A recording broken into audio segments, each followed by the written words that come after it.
ఆయన నీతి నిత్యము నిలకడగా ఉండును. ఆయన నిన్న నేడు నిరంతరము ఏకరీతిగా ఉండే దేవుడు మన దేవుడు.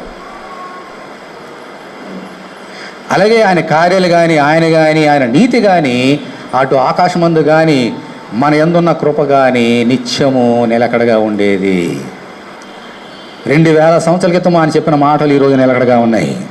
ఆయన ఏర్పాటు చేసినటువంటి రక్షణ కార్యం ఈరోజు కూడా నిలకడగా ఉన్నది. ఇంకా ఆయన వచ్చే వరకు నిలకడగానే ఉంటుంది.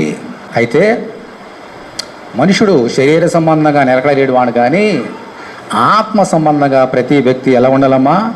నిలకడగా ఉండాలి. తప్పదు. శరీర సంబంధంగా నిలకడలేని మనము అలా ఉంటాం, కానీ ఆత్మ సంబంధంగా నిలకడగా ఉండవచ్చు, ఉండాలి. ఎందుకని మన దేవుడు నిలకడమైన దేవుడు. మన దేవుడు నిలకడగా ఉంటాడు కాబట్టి మనం ఆయన నమ్ముకున్న బిడ్డలమైన మనం కూడా ఎలా ఉండాలి? ఈ లోకంలో నిలకడగా ఉండాలి.